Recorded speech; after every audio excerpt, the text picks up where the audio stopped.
हे जयंती, तुम्हारी फ्रेंड को इतना घमंड नहीं होना चाहिए यार।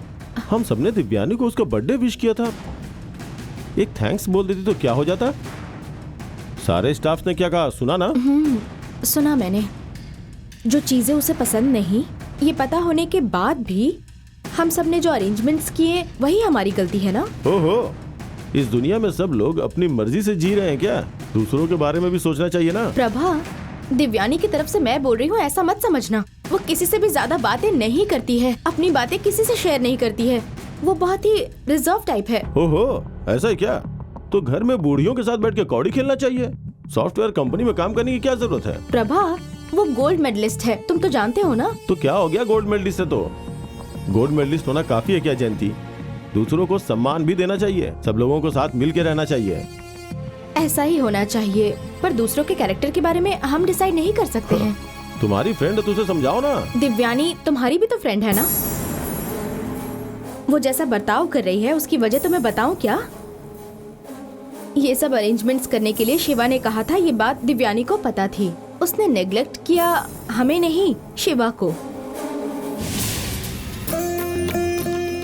हमारे दोस्तों ने हमारी बहुत सहायता की, मैं भी चाहता हूं कि मैं उनकी सहायता करूं। सबकी जिंदगी खुशहाल होनी चाहिए। आपसे मेरी बस यही प्रार्थना है। माँ, आप सब सप्त माताओं से निवेदन है कि हर कोई सुखी रहना चाहिए। पापा,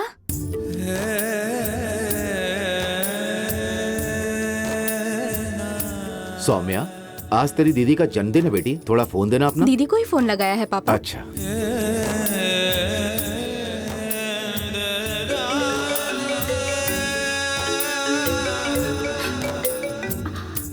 पापा, हेलो पापा।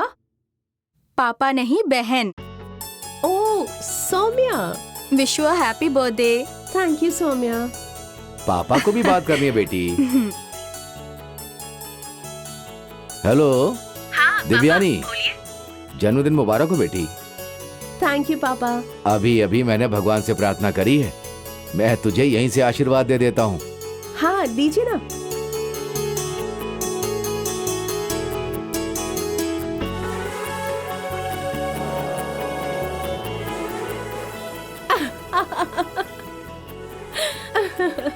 मेरा सिर्फ एक ही सपना है, तुझे एक अच्छा वर मिले, शादी होने के बाद अपने बच्चों के साथ सुखी जीवन जियो। इस बाप को बस सब अपनी आंखों से देखना है।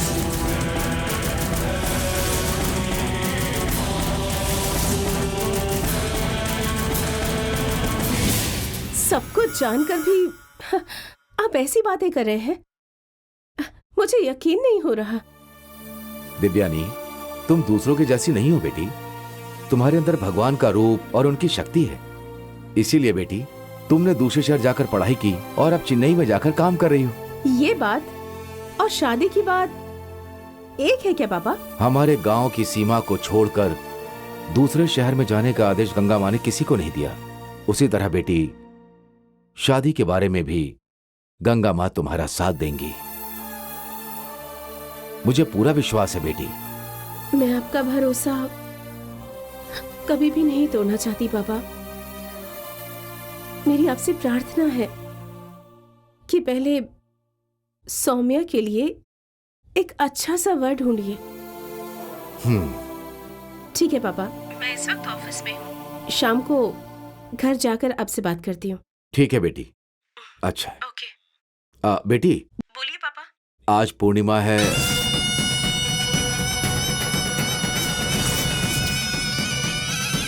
थोड़ा सावधान रहना बेटी।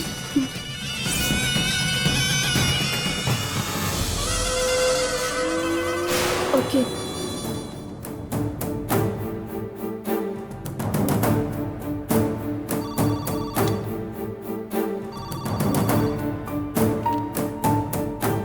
Hello. Come to my cabin. Okay.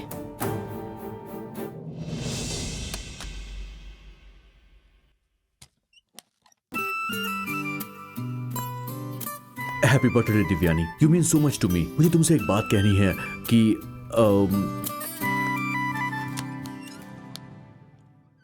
May I come in sir? Yes, please come in. Well, many more happy returns of the day Devyani. ये तुम्हारे लिए.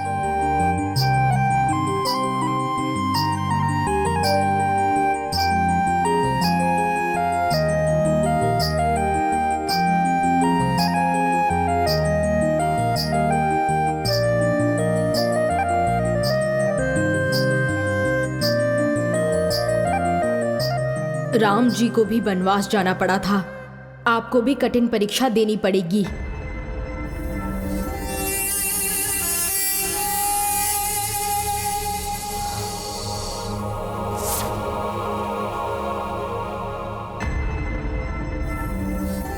इसी के लिए आपने मुझे यहाँ बुलाया?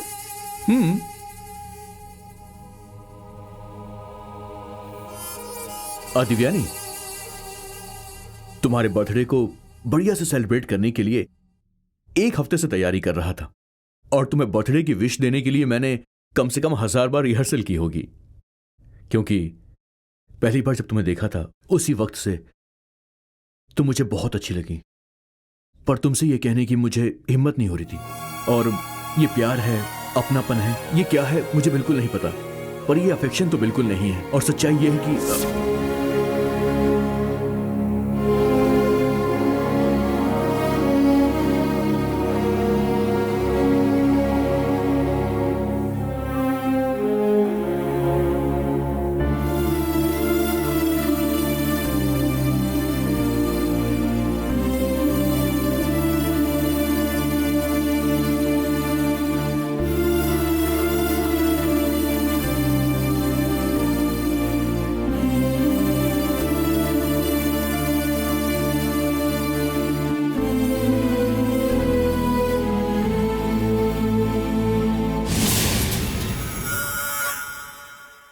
आप इस धरती पे इंसान रूप में पैदा हुई हैं.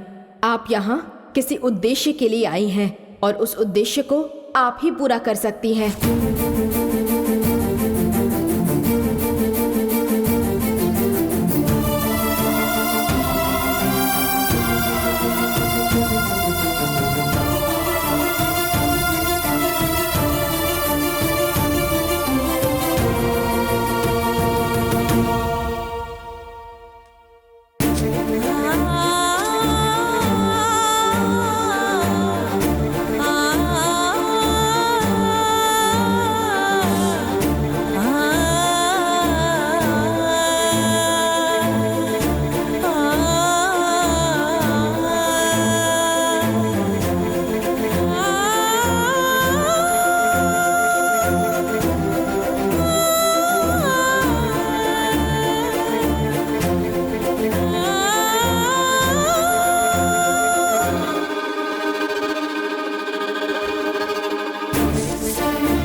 देखा,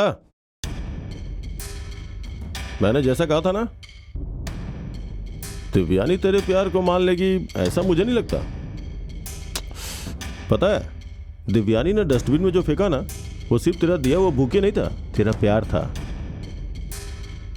देखो, मेरे ख्याल से तुम उसे भूल जाओ, यही तुम्हारे लिए अच्छा होगा. हे, ऐसी बात मत बोल यार. उसके बिना तो मेरी ये जिंदगी ही बेकार है. ए, वो तो तुझे मुड़ के भी नहीं देखती यार. उसे जो कहना था ना, उसने तेरे बुके को डस्टबिन में डाल के बोल दिया ना. लड़कियां शुरू में ऐसा ही करती हैं, और वैसे भी मुझे भरोसा है कि दिव्यानी एक दिन मेरे प्यार को पक्का एक्सेप्ट करेगी. आई नो दैट यार.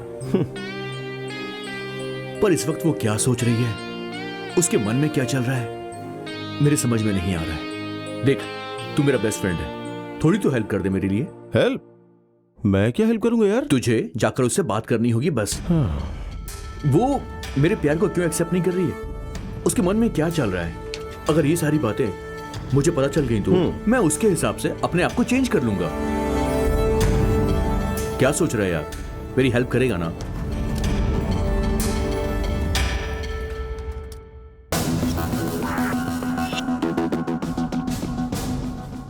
शिवा, आपने जो फाइल मांगी थी मैं उसका प्रिंट आउट लेकर आई हूँ। आप एक बार इसे चेक कर लीजिए, उसके बाद मैं इसे आगे प्रोसीड करूंगी। वो सब बाद में। तुम्हारे फ्रेंड ने क्या किया वो सब तुमने देखा ना? देखा मैंने, बुके डस्टबिन में है वो भी देखा। ठीक है, शिवा को एक हेल्प चाहिए। क्या? एक नया प्रोजेक्ट है, उसकी प्रोग्राम हेड तुम हो, तुम ही उसे सक्सेस कर सकती हो, ऐसा मेरा मानना है। कैसा प्रोजेक्ट? वो शिवा और दिव्यानी का लव प्रोजेक्ट। शिवा के बारे में दिव्यानी के दिल में क्या चल रहा है, उस बात का पता लगाना होगा तुम्हें। अरे ये तो बहुत मुश्किल प्रोजेक्ट है, ये मुझसे नहीं हो पाएगा। अरे ओ जयंती, कैसी बात कर रही हो तुम? थोड़ी तो हेल्प करो प्लीज। इसे देख के कितनी दया आ रही है। देखो, दिव्यानी से बात करने के लिए तुम ही सही रहोगी। तो फिर वीकेंड पर स्टार होटल में ट्वीट देना होगा, ठीक है? अरे मेरी माँ, तुम जो कहोगी वो सब दे दूंगा। Okay okay.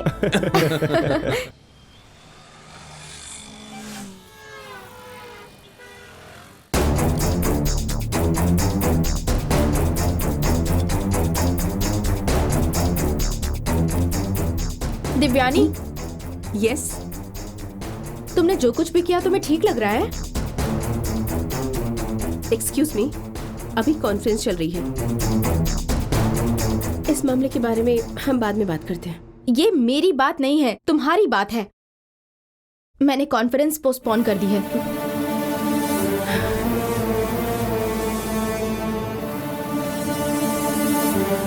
मुंह क्यों फेर लिया तुमने?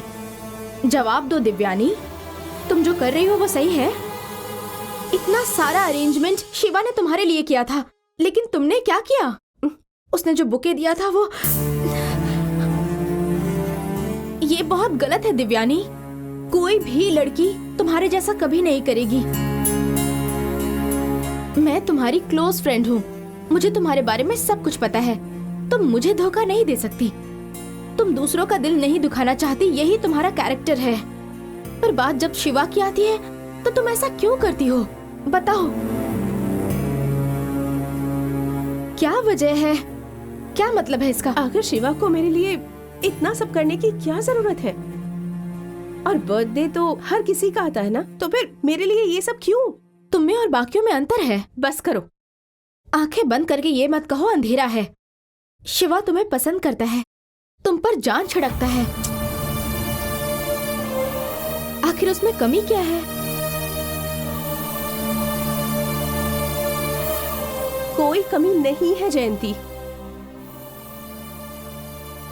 पर मुझे किसी से प्यार नहीं हो पाएगा क्योंकि मैं शादी नहीं कर सकती। क्यों? क्योंकि जिस गांव में मेरा जन्म हुआ है उसका नाम है कन्निकापुर।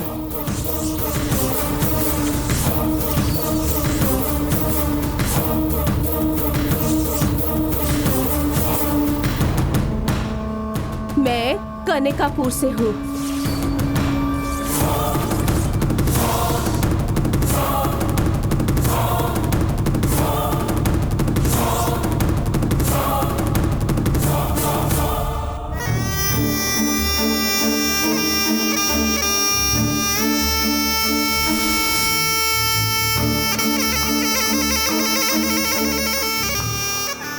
तो क्या हुआ? तुम कनिकापुर गांव में पैदा हुई हो और शिवा के प्यार को इस तरह ठुकरा देना, इन दोनों में क्या संबंध है? बैठ जाओ।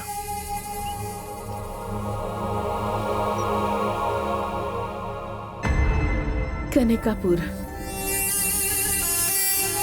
जहाँ पर नदियों का बहता पानी, कमल के फूलों से भरा वो नदी का किनारा, एक छोटा सा प्यारा गांव, हरे भरे खेतों के बीच बसा एक गांव, जहां ठंडी ठंडी हवा बहती रहती।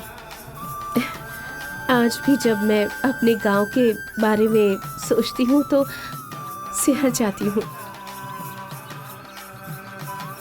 तुम जो बोल रही हो वो सुनकर तुम्हारे गांव जाने का मन कर रहा है मुझे। पर मेरे गांव का एक और चेहरा है, एक और रूप है। वो है गौमुखम, डरावना गौमुखम। 60 साल पहले उस गांव के बारे में मैंने दादी माँ को कहते सुना था। गांव के मुहाने पर सप्त माताओं के साथ ललिता माता का भी स्थान है। वहां हर दिन पूजा अर्चना होती थी। देवियों के दर्शन करने के लिए हमारे गांव में बाहर से हजारों की संख्या में लोग आते थे। ऐसा कहा जाता है कि सालों सालों से वहां नवरात्रि का पर्व बहुत ही धूमधाम से मनाया जाता था। नाचना, गाना, नाटक, शोभा यात्रा निकाली जाती थी। लेकिन अब सब बीती बातें हो गई हैं। बस एक सपना। नदी तो है, नदी में चलने वाली नाव है, नाव चलाने वाला कन्हैया है, मगर दूसरे गांव से आने जाने वाले लोग नहीं हैं। ना नाचना गाना होता है, ना नाटक होता है, ना शोभा यात्रा निकलती है। हमेशा बंद रहने वाला वो ललिता देवी का मंदिर हमेशा बंद रहता है। वहां सप्त माताओं की मूर्ति भी नहीं है। कई सालों से गांव की रक्षा करने वाली नाग माता का टिला है। पहले जैसी रौनक नहीं है। और तो और अब कोई त्योहार नहीं मनाया जाता। कुछ भी पहले जैसा बिल्कुल बिल्कुल नहीं रहा। नवरात्रि भी नहीं मनाई जाती। हमारे गांव में लोग पैदा तो होते हैं, लेकिन उनमें से किसी के चेहरे पर बिल्कुल भी खुशी नहीं है। हमारे गांव में पैदा होने वाली लड़कियों की शादी नहीं होती, और जो भी लड़की शादी करती है वो 48 दिनों के अंदर विधवा हो जाती है।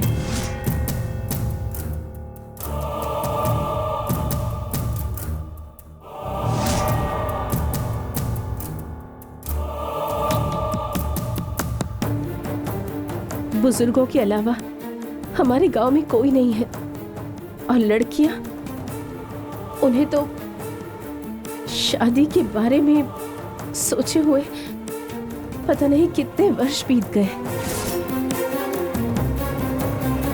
मेरे पापा उस गांव के प्रेसिडेंट हैं।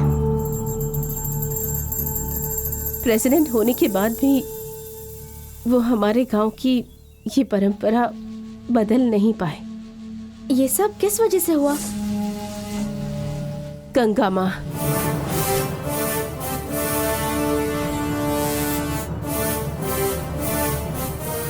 कौन है वो? 60 साल पहले की बात है। मैंने सिर्फ नाम सुना है। दादी माँ ने मुझे उनकी कहानी क्या है वो कभी नहीं सुनाई। गंगा माँ के दिए हुए श्राप से हमारा गांव एक श्रापित गांव बन चुका है।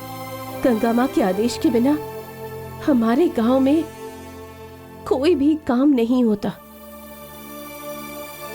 सिर्फ मुझे ही शहर जाकर पढ़कर काम करने का गंगा माँ से आदेश मिला है। सच्चाई ये है कि उनके विरुद्ध चलेंगे तो वो नाराज हो जाएंगी। तू तो मुझे समझ, शिवा से जाकर कह दे कि वो मुझे भूल जाए। बकवास। गंगम्मा और श्राप, किस जमाने की हो तुम? हाँ, जयंती, मैं जो कह रही हूँ ये सब सच है। आज पूर्णिमा है। तो फिर क्या? हर साल पूर्णिमा के दिन गंगा माँ को शांत करने के लिए नाग की पूजा होती है।